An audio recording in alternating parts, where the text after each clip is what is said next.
Assalamualaikum dan selamat sejahtera. Pada kelas kali ini, kita akan belajar satu topik yang baru 3.0, kelestarian alam sekitar. Kita sama-sama akan belajar tentang subtopik 3.1, pencemaran alam sekitar. Pada akhir kelas ini, cikgu harap pelajar dapat menerangkan tentang jenis dan punca pencemaran alam sekitar. Sebelum kita bincangkan tentang pencemaran alam sekitar, jadi kita mesti tahu dulu apa itu definisi alam sekitar.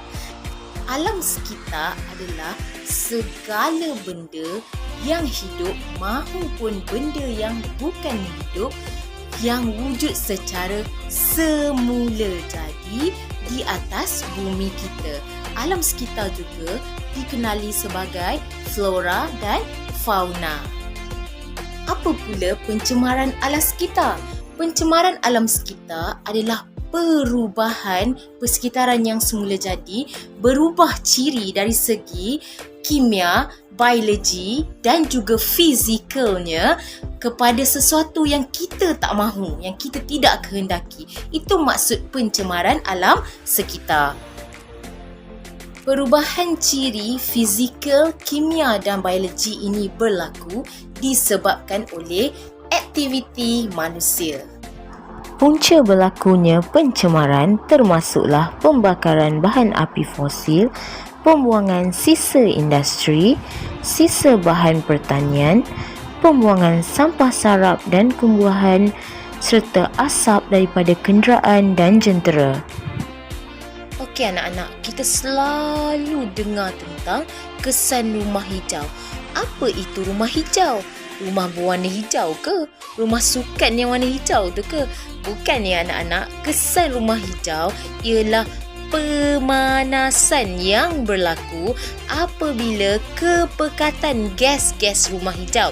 Gas-gas rumah hijau ni contohnya macam gas karbon dioksida, karbon monoksida, nitrogen dioksida, gas-gas yang beracun kita panggil sebagai gas-gas rumah hijau.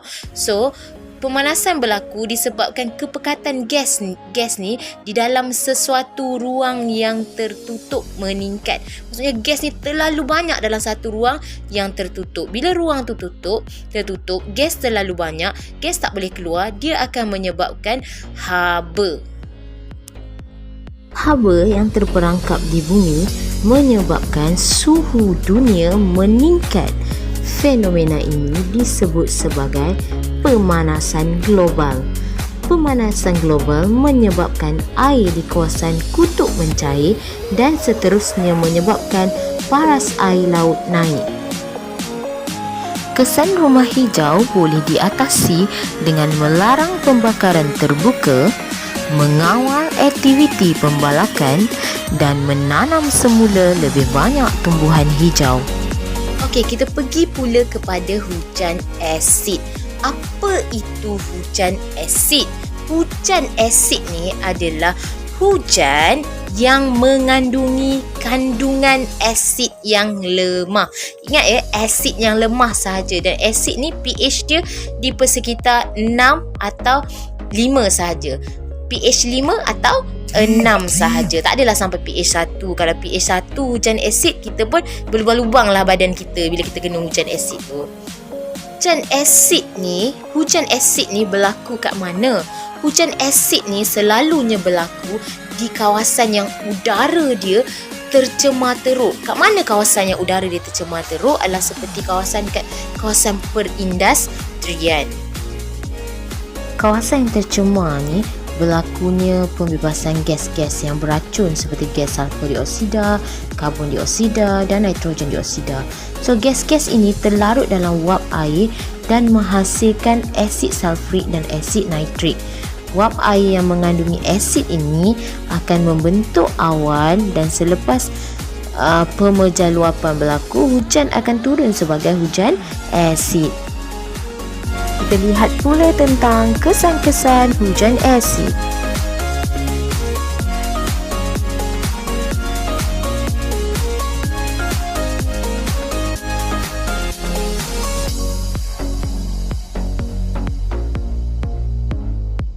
Okey, pernah dengar tak pasal pencemaran tanah? So, pencemaran tanah adalah satu pencemaran ataupun satu perbuatan yang kita buat yang merubah bentuk, warna, tekstur, kesuburan tanah tersebut dan lebih teruk lagi menyebabkan hakisan tanah. Semakin berkurang kesuburan tanah, semakin teruk pencemaran tanah berlaku. Antara punca pencemaran tanah ialah pembuangan sampah yang tidak terkawal, pembuangan sisa toksik dan nuklear, kegiatan perlombokan dan pembalakan.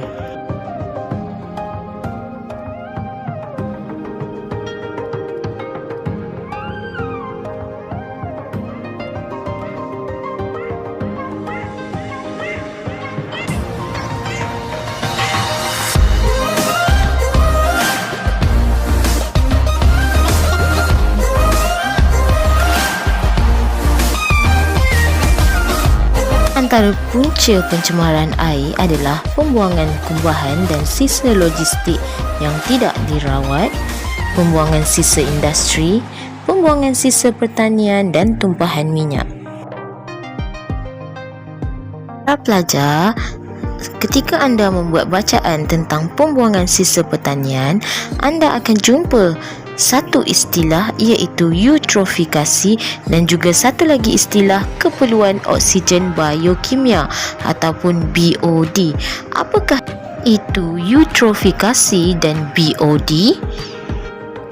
Eutrofikasi adalah satu fenomena di mana alga bertumbuh dengan pantas menutupi permukaan air.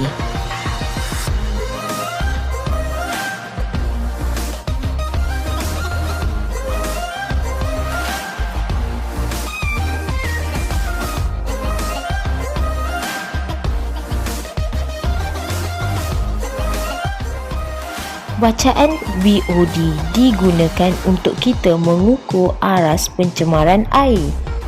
Nilai BOD yang tinggi menunjukkan aras pencemaran air yang tinggi. Jika aras pencemaran air tinggi, maka kepekatan oksigen di dalam air adalah rendah.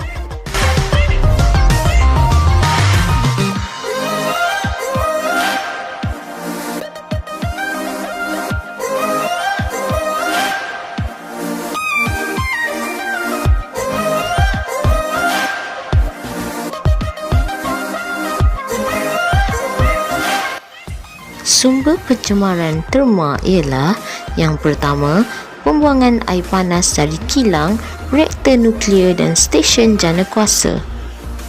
Yang kedua adalah bangunan bercermin yang memantulkan sinar matahari dari satu bangunan ke bangunan yang lain.